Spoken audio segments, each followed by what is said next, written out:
kalkulagailua. Bere garaian, kalkulagailua sartu zanean, ni gogoratzen az, hasieran bakarrik izten zizuten, ez dakizea, azterketa batzuk egiteko, ez?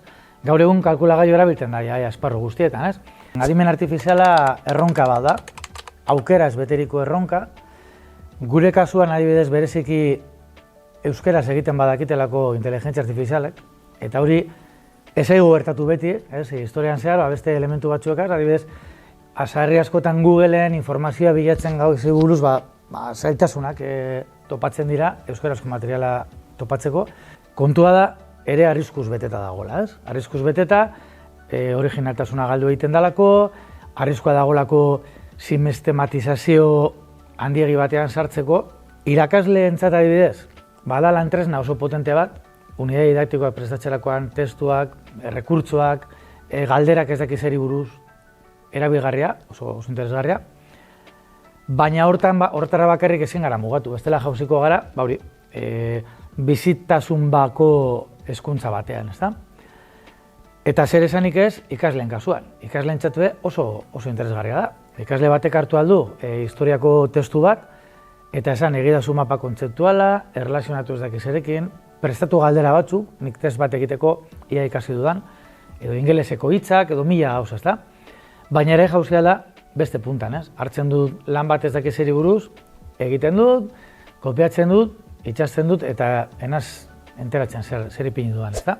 Nik esango nuke historia hau bizitzen ari garela, behintzat hastapenetan neko modu klandestinoan. Hau da, oso irakasleek itxik, aitortzen dute, nik hau prestatzeko erabili dut adimen artifiziala. Eta ikasleen kasua berdin. Ikasle bat zelan etorriko da eta esango jatzun, hau egiteko erabili dut, eta segatik ez? Suposatzen da, iturriak aipatuta eta benetan zure eskua egon bada, segatik ez duzu egingo, ezta? Eta detektatzea ez da erraza, badagolako bai filtroa daude, baina filtro horiek ere ez dizute emoten uneko baieztapena. Esaterako, bai esaten dute adimen artifizialek, idazlan batean, emozioak ez dituztela asko erabilten, gehiago direla beti datuak, eta gainera ikasleek egiten duten askotan da, egin hizkuntza batean, gero itzultzaia, eta automatikokia iaia zinozkoa bihurtzen da hori rastreatzea, ez? Eta konponbidea da betikoa, formakuntza. Bai ikasleena, baita irakasleena, baina ikasleak formatzeko lehenengo eta behin irakaslea jakin behar du. Esaten dute, egin direla hortik frogak, ez?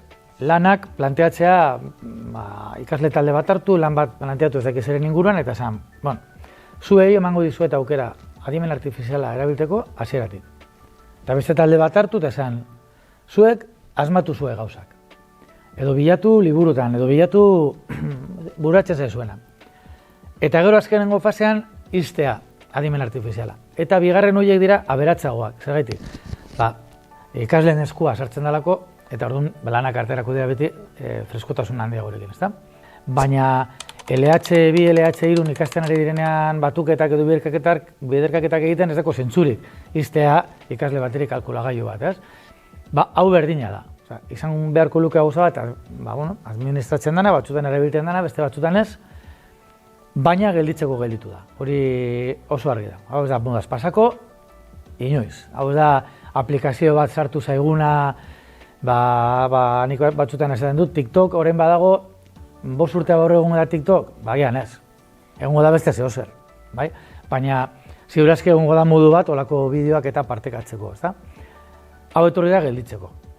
Eta alik eta harinen ohitzen bagara, asko zube izango da elkar bizitza.